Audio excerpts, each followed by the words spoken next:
We're going to do things a little bit differently because I don't have nearly as much time as I would like to have for recording this because of just the craziness of everything going on with me and getting my mom here and Christmas and all this kind of stuff that's happening. Not that you needed to know any of that, but I have a fairly brief window here. I'll just trim this out probably. But we are not going to do our normal evening prayer option, partly because it feels weird for me. I'm currently recording this at like 2:00, so it feels weird for me to do evening prayer at 2:00, even for the sake of the video. So what I would encourage you to do is when you're watching this, to pause it and turn to page 139 in your prayer book and say the evening office as is recorded there, offer your prayers, and then hit play, and we'll come right back in. So at this point, I'm going to say you can pause for your prayers. And now welcome back. See, that was easy. Time travel. So last week we talked about the Jewish apocalypse that is being rooted in the time of Babylon. Tonight, or whenever we're watching this, we are going to be discussing. We're going to be discussing. We got my notes. I realized I left them over there. The Christian apocalypse.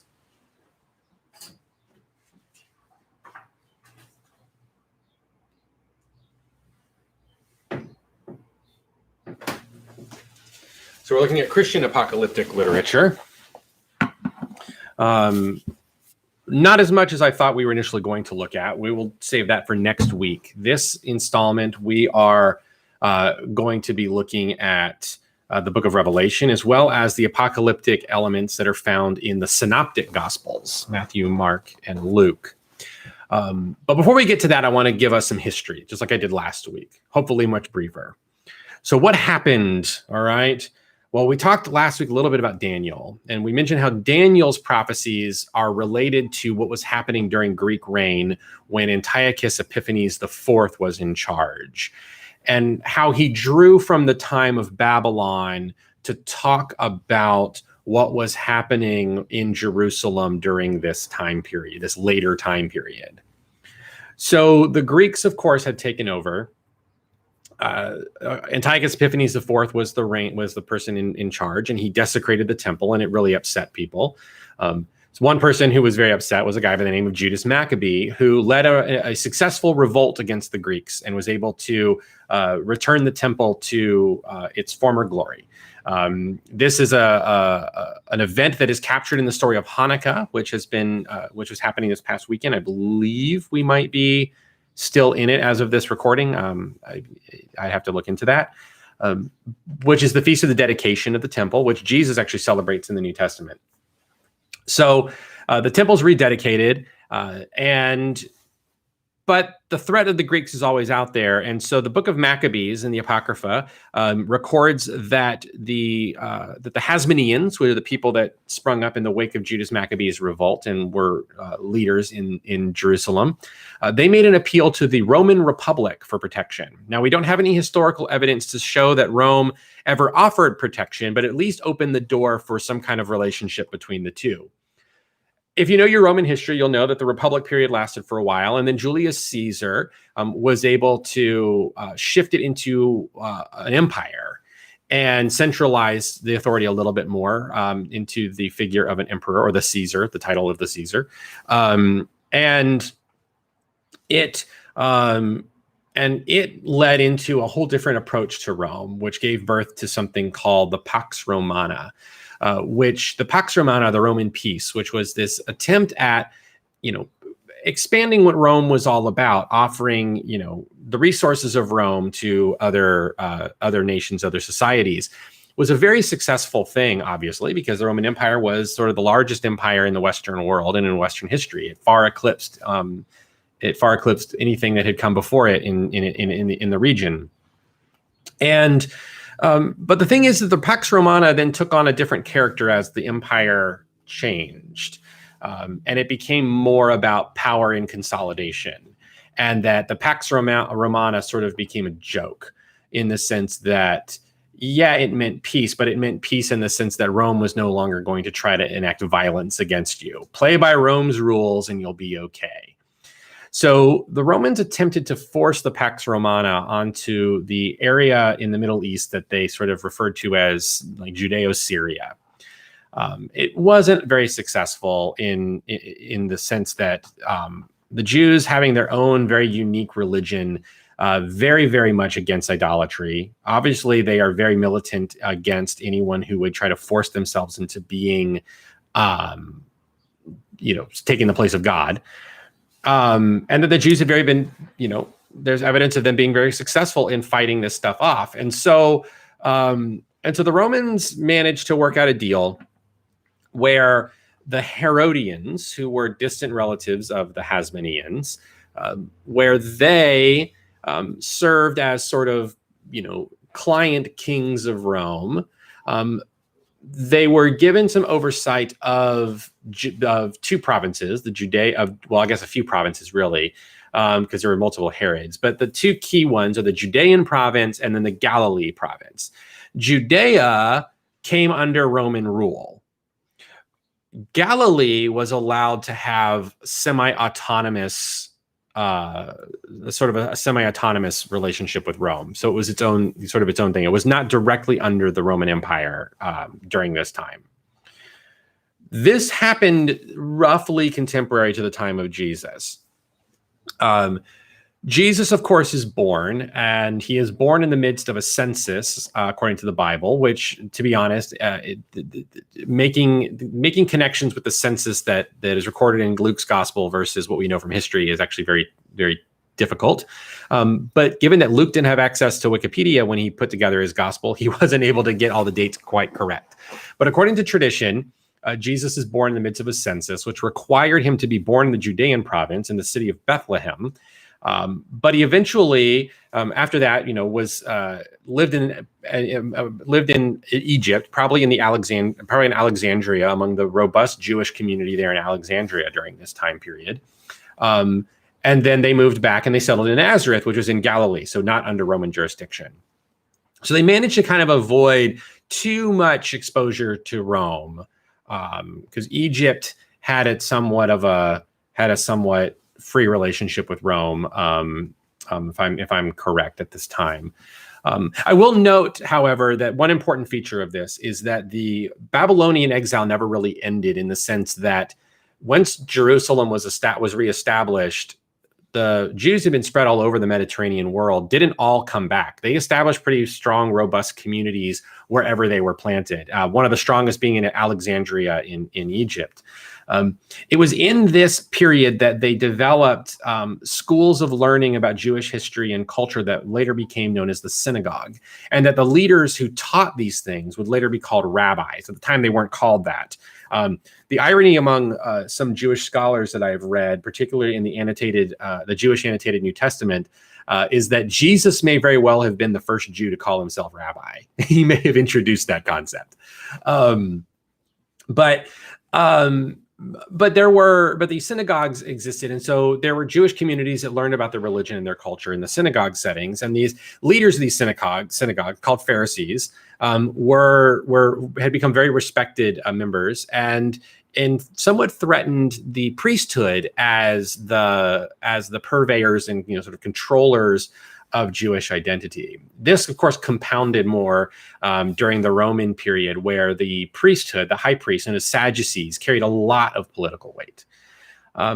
So Jesus spends some time, he spends some time in Egypt and Alexandria's Jewish community, and then he moves to Nazareth, which is not a wealthy place, but it is an autonomous region. However, during Jesus's early childhood, when he may have been around the age of 6 to 8 years old, the Roman government decided to institute a census in the area. A lot of the Jews in the Galilean region, who enjoyed their autonomy, felt that this was the precursor, and they correctly felt it was the precursor toward Roman rule of the region. And so they rebelled against the census. The result of this was mass crucifixions of the males in the region. Thousands upon thousands of crucifixions. N.T. Wright, in his really great book on all of this about the crucifixion called The Day the Revolution Began, N.T. Wright notes that this would have had such an impact on the region that every village, every community would have known someone who died, who was crucified by Rome as a result of this. So this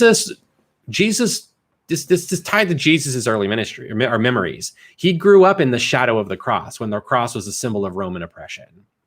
So Jesus grew up in this time where Rome's power was encroaching and expanding. Rome used crucifixion as a way to keep people subjected. In the Judean and Galilean provinces, you would have people who would feel that they were this messianic figure that the prophets had talked about. And they sort of followed Judas Maccabee's inspiration, and they attempted to try to lead liberation movements against the Roman government. These actually were very common at Passover time. Because Jews from all over the Mediterranean world, from their communities that were established during the Babylonian days, would come to Jerusalem to celebrate the Passover. And when they would get to Jerusalem, they would hear the stories about God rousing up Moses and liberating the people from Egypt, and they would get ideas. And so Passover was always a flashpoint of violence because someone had an idea to try to lead some kind of rebellion and insurrection against Rome. And then the Romans would put down the insurrection, and they would crucify a bunch of people, and it would just be devastating. I mention this because this gives us a sense of where the mindset is of people in this time frame. It sheds some light a little bit on, by the way, what we read about in Holy Week. So rather than being like, these wicked Jews who, rejected Jesus and, in their own greed or whatever, put him to death. It's really more a story about self-preservation when we look at it, given the historical context. These are religious men, very much committed to their people, who have been living under such monstrous oppression that they are looking for any attempt at trying to keep Rome from killing more of their people. And so when Jesus starts getting messianic aspirations, they get worried because they assume that Jesus is going to be like all the messiahs before. And so the decision, Gamaliel, the high priest, decides that it's better to let Jesus get arrested and suffer at the hands of the Romans than it is that Rome might come in and kill more people. So that's one thing that's important to keep in mind. Just as an aside, Rome's level of power was so strong in the area when Pilate finally came to be governor, which he saw as a punishment, by the way, because the area was so volatile that nobody really wanted to be in the Judean and Galilean provinces. They didn't want to be in the Palestinian territories or whatever they called it back then. But when he was there, they built the Antonia fortress right next to the temple, which is the Roman military presence. And what Pilate wound up doing was he took the high priest's vestments and they kept them stored in the Antonia fortress. And we've learned this from recent scholarship, by the way. And he stored this in the Antonia fortress so that the high priest basically had to ask Rome's permission in order to do their jobs. So this is the kind of thing that was going on at the time of Jesus. And so you can kind of see that what the decisions made by the temple authorities to arrest Jesus was out of a sense of broken self-preservation caused by the oppressions of the Roman government rather than any more insidious kinds of things. So that sheds light on that. But it also sheds light on the growing apocalyptic mindset of the people, because they, during Jesus's life, it's a different situation because they are realizing that what happened with Babylon is likely to happen again, that at some point Rome's toleration of them is going to run out.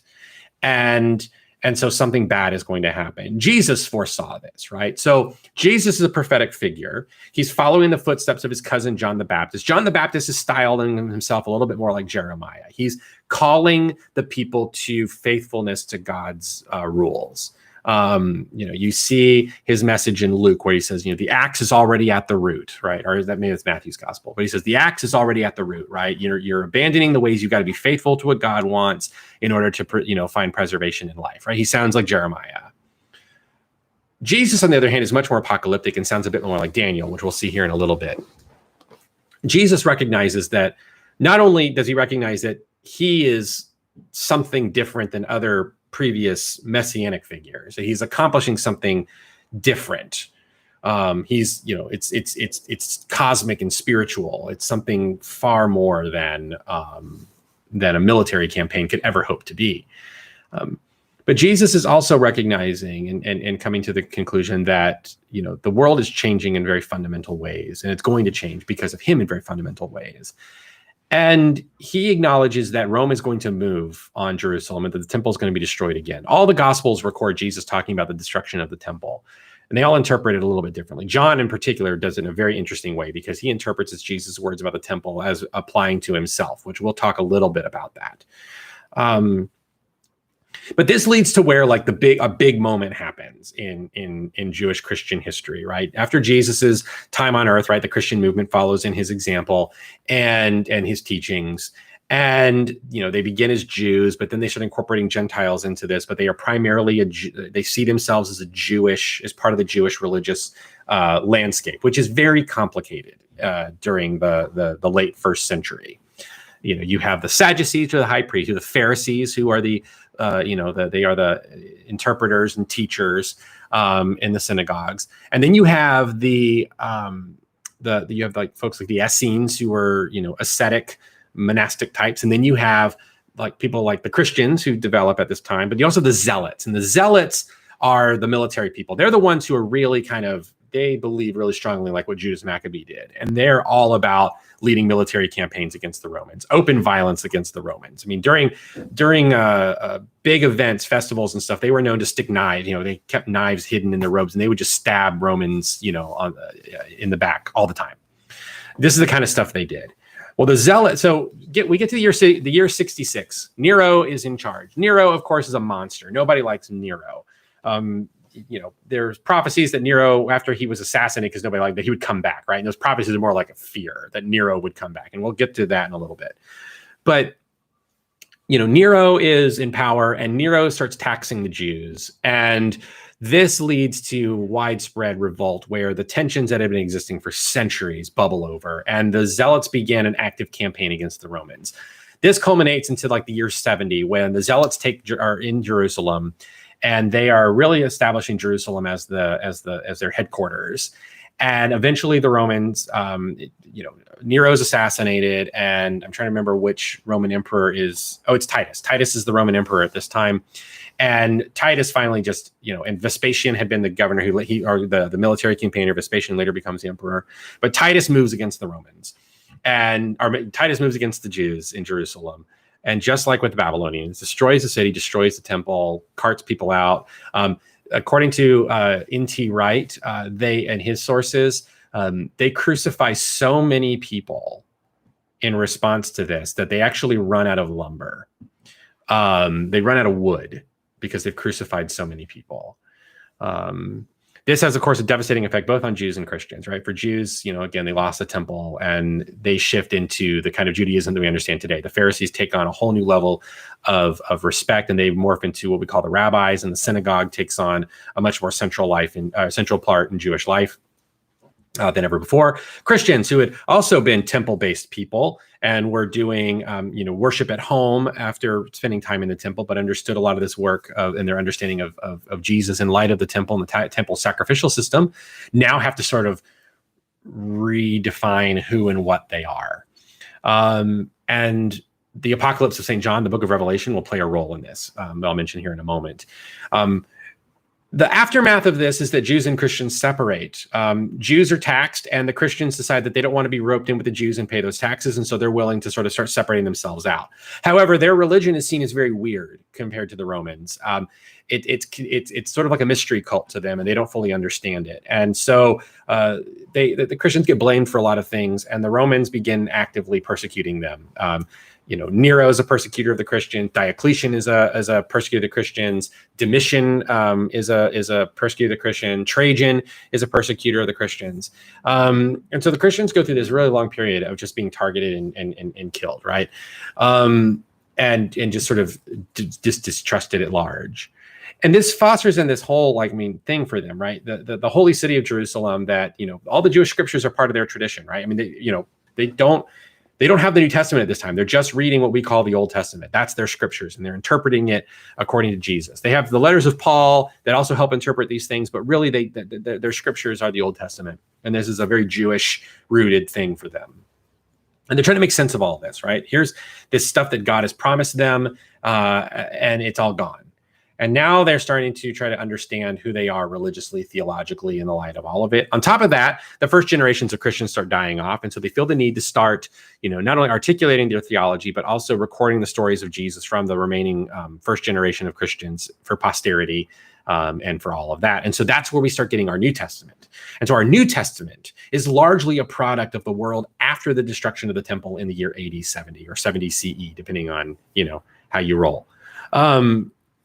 But there's also this bigger question in the midst of all this persecution that's taking place is, where's God?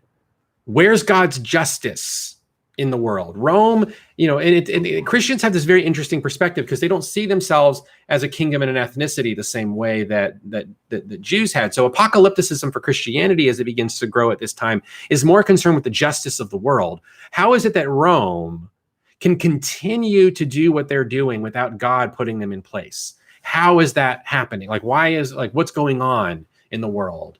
And so Christian apocalypticism is now not only trying to articulate who Jesus is in all of this, but is also trying to make sense of God's justice, and is ultimately concerned in saying that there is a struggle, a struggle akin to what we saw with Babylon, but it's happening behind the scenes, and that we will see it come to its fullness at some future date when God's justice is finally and fully revealed. And what the Christians become very much more interested in now is saying that Jesus will return. And when Jesus returns, he will return in ways that are similar to the Jewish messianic expectation, and that everything will be made apparent and laid bare for the world, and that he will, the world will be fundamentally transformed, and that true peace, not Rome's peace, will prevail.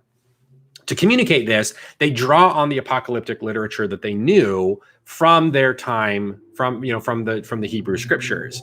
And so they speak of Rome in the language of Babylon, and they use all of that. And I mentioned the first class, they do this partly out of code, right? If a Roman soldier grabs your messenger bag and reads through your letter that's criticizing the Roman government, but if it's talking about Babylon and other things, then, you're just going to let it go. But this is stuff that is meant to help explain what's going on, to offer criticism of Rome, but ultimately to say that God's justice is the justice that will prevail. Rome will not prevail. No, in fact, not just Rome, but anyone who'd like to be like Rome will never prevail, not until ultimately Christ comes in and sets everything right. We will have, we will see false versions of utopia built up, but ultimately it is only Christ who will establish a true and lasting peaceful kingdom on earth. That's the message of Christian apocalypticism. All right, so the books. All right, well, the key things to look at are, we'll look really quickly first at the apocalypses in the Gospels. So if you don't know, the first gospel ever written was Mark's gospel. It's the shortest. All the other ones are offshoots of Mark's gospel. The Markan apocalypse, so the first written apocalypse that the first Christian apocalypse we have written comes from Mark, chapter 13. And as with all the ones in the synoptic gospels, it takes place in the temple. So Jesus's disciples are really talking, just sort of amazed at the beauty of the temple and just sort of impressed by it. And they're really trying to show Jesus, look at this. Can you believe this? Right? Probably because, Jesus was a builder. He was a worker. And so they're like, hey, look at the skill of this. You've got to be able to appreciate this. And Jesus's reply to this, of course, is to say, well, it's all going to be destroyed. And they're like, what? It's going to be destroyed? How when will we know this? And so then Jesus starts talking about the future. And he talks about the future in very interesting ways. So I want to highlight a couple of things. So Mark 13, verse 14, Jesus, in talking about, that all this stuff is going to happen, like you'll be handed over to the councils, you'll be beaten in the synagogues, right? So you're going to be persecuted, and you're going to be persecuted among your own people. That's what Jesus gets at first. And he says, first, the good news must be proclaimed to all the nations, But then he says, when you see the disgusting and destructive thing standing where it shouldn't be, The reader should understand this. Then those in Judea must escape to the mountains. Those on the roof shouldn't come down or enter their houses or grab anything. So, and so on and so forth. Why I want to point this out is because it shows that here's where I think that, some scholars want to say that, this was the author's, point, sort of like, filling in the blanks afterward, having Jesus say this after the fact. I think that what Mark's gospel is showing is that Jesus made a prophecy. He recognized, hey, look, it's going to happen. What happened in Babylon is going to happen again. The temple's going to be destroyed, right? Partly it's due to, just the horrible things happening in the world, right? It has nothing to do, for him, it has nothing to do with the injustice of the people being, punished or whatever. It's just that Rome is bad and that they're going to do this because they're just bad. That's what Jesus is saying. So he recognized it was going to happen. I think Jesus makes an accurate prediction of the near future of something that's going to happen. And I think that that's an actual prophecy. And I think that Mark's gospel, which was written after the fact, is looking back at it, because I think that little aside, the reader should understand this, or let the reader understand if you're reading another translation. When you see the disgusting and destructive thing standing where it shouldn't be. Well, one of the things that happened is once the temple was destroyed, this is Rome's thing, is when they wanted to destroy another religion, they built a temple to one of their own people over top of the rubble. And so they built a temple to Zeus, or to Apollo, on the remains of the rubble of the temple, which by the way, they did over the tomb of Jesus too, later on. So they built this temple to Apollo over the rubble of the temple. And that is what it seems to be, is the disgusting and destructive thing standing where it shouldn't be. And then that little parentheses, let the reader understand. That seems to be, to me, John Mark, the author of Mark's gospel, according to tradition, saying, remember when Jesus said this? This is what he was talking about. And it's that marker that, okay, now that the temple's been destroyed, you're surrounded by Rome's armies. Get out. It's time to go because it's going to get bad. So Jesus is making a near future prediction. But then there's this interesting thing that happens where he then takes it to another level. He then says, he says, then someone's going to say to you, look, there's the Christ, or there he is, but don't believe them. False Christs and false prophets will appear, and they will offer signs and wonders in order to deceive, if possible, those whom God has chosen. But you watch out. I've told you everything ahead of time. In those days, after the suffering of that time, the sun will become dark and the moon won't give its light. The stars will fall from the sky and the planets and other heavenly bodies will be shaken. And then they will see the human one coming in the clouds with great power and splendor. So this language is Daniel language, right? The disgusting and destructive thing is the abomination of desolation from Daniel. He talks about the human one, which comes out of Daniel's writings. And he says here, he'll send the angels and gather his people from the four corners of the earth, which is also something we find in both Ezekiel and Daniel.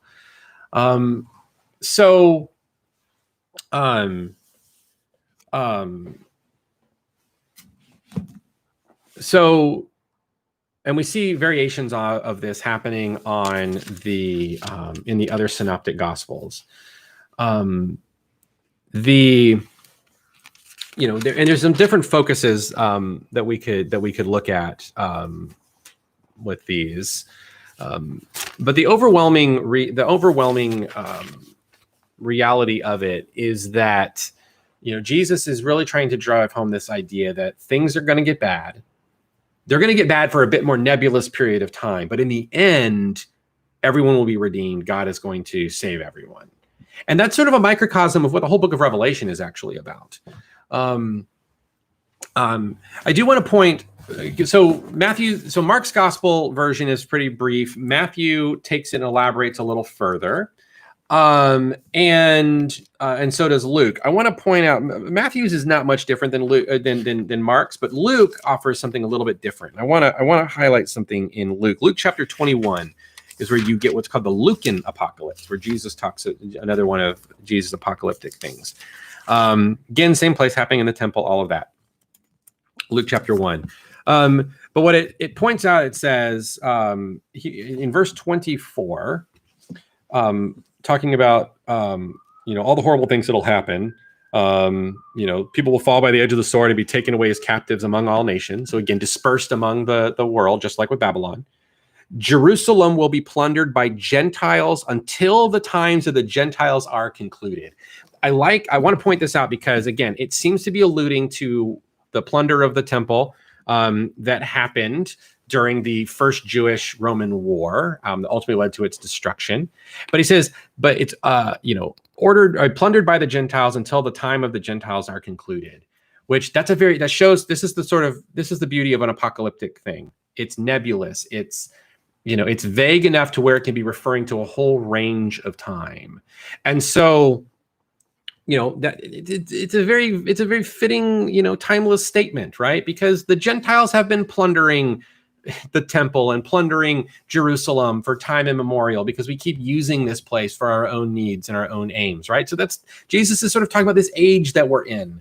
It's going to be ongoing, until the next heavenly portents appear, until the next signs appear. And then that's Jesus's thing. He says, he uses the fig tree as the example. That's his big example of, when it's about to prepare, when it's about to give fruit, right? So look at the trees, look at the seasons, read the winds. That when the seasons are going to change, therefore you're able to recognize when God's getting ready to do this new thing. And so keep watch, be ready, act as though it could happen at any moment. Even though you don't know when it's going to happen, act as though it could happen any second. And so that's when Jesus sort of establishes, the way that Christians live their lives. And this is what the Christian church developed after the fall of the temple, is this sense of, immediacy, that it could happen at any moment, while opening up the reality that it could take forever, right? We don't know when it's going to happen, so it could happen any moment. Once the persecutions of the church ramp up, and we get this guy named John. Now, tradition holds that he's the same guy who wrote the gospel. We don't know much about him. Some people call him just John the Divine. But John the Divine is in exile, and he writes letters to the churches in Asia Minor. And he's writing to them to give them, apocalyptic encouragement, basically to say, look, it's going to get bad. It's going to get ugly. But in the end, God prevails. That's what the book of Revelation is all about. It also seems to be a liturgical book. There's an Episcopal priest whose name escapes me at the moment, who sees it as taking place, sort of sees it as a sort of elucidation of the Eucharistic liturgy that the church was engaging with, and that in a lot of ways, it's meant to show how the Eucharistic feast replaces what happened in the temple that's now gone. In fact, there's a very interesting thing at the end of the book of Revelation where it says, I see no, the new Jerusalem descends, and it says, I see no temple in that city. So the temple is not meant to be restored. It's meant that the long-term thing is that there won't be a temple, but rather God himself will be present. And so there's perhaps this sense that, we've been liberated from the temple, and that we've been inaugurated into a more spiritual state of being and state of reality. But there's one thing in the book of Revelation that I really want to point out. There's a lot that we could go into. It draws from the book of Daniel. It draws from Ezekiel. It uses the language of Babylon. It uses Babylon to talk about Rome, because it refers to it at one point actually refers to Babylon as a beast with 7 heads, and it says the 7 heads are the 7 hills, and Rome famously has 7 hills.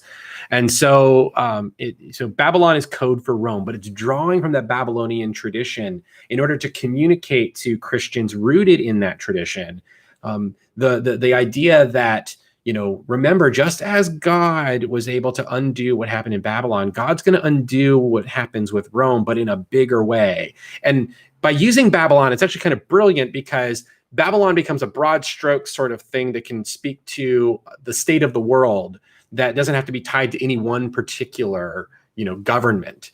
Babylon, as if you know anything about the Rastafari religion, Babylon is just, that's Mammon. It's the world that we live in now. That Babylon is any spiritual state that is opposed to the things of God. And so this beauty of Revelation being able to do that a little bit. But I really, really wanted to point out something that works for us here at St. Mary's. And it's Revelation chapter 12. And it notes, a great sign appeared in heaven, a woman clothed with the sun, with the moon under her feet, and a crown of 12 stars in her head. She was pregnant, and she cried out because she was in labor, in pain from giving birth. She gave birth to a son, a male child, who was to rule all the nations with an iron rod. Her child was snatched up to God and his throne. The woman fled into the desert, where God has prepared a place for her. There she'll be taken care of for 1,260 days. she goes into war with this dragon, and then it says, but she's victorious, but the dragon was furious with the woman. He went off to make war on the rest of her children, on those who keep God's commandments and hold firmly to the witness of Jesus. This is revealing the nature of Mary. So it shows fairly early on the church had a very high view of the Blessed Virgin Mary, and shows that, you know, the church is her children as well. And I wanted to highlight, because I think it's such a powerful and beautiful thing that we have this in our scriptures, and we sometimes forget about this mystical language about Mary, which is, you know, not just the invention of, you know, the Catholics or whoever. It's been a part of our tradition for a very long time. And it's here in the book of Revelation, which draws out the liturgical, you know, traditions of the church. Because again, not only is it about the concrete events of history, but it situates them in this ritualized setting so that we can see it play out from time and time and time. For instance, I think I talked already a little bit about the, you know, Mark of the Beast 666, which is a very weird thing, because again, you know, the Hebrew alphabet does not have separate characters for numbers. And so they map these things on top of one another.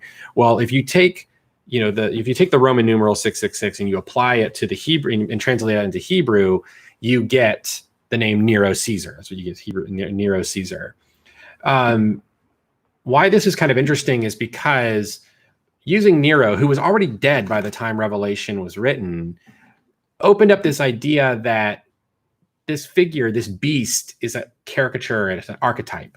You have Antiochus, who fit the mold, Nero, who fit the mold. And so now you can identify people similar to this all along the historical spectrum. Anyone who's like this is going to be like Nero. That's how you identify this beastly person who's opposed to God, this anti-Messiah. So I hate to, you know, I'm giving us a short class, partly due to my own time constraints. But I hope you find this interesting. We're going to talk a little bit more about this next week, because I want to talk about a couple of the a little bit later on Christian apocalyptic literature, but also talk about what we've done with this apocalyptic stuff and how we've misinterpreted it, but really what it means for us as Christians now, because Revelation is for us now. So this is the history piece. We're going to get the more practical future piece next week. So hope you look forward to that. And hope you've enjoyed this. If you have any questions or comments or anything, please send them to me or talk to me on Sunday. And I hope you all have a great rest of the week. God bless you all. And I missed not doing this in person. And I look forward to doing it in person next week. So pray God's blessing on us all in the name of the Father, Son, and Holy Spirit. And I will see you when I see you. Take care.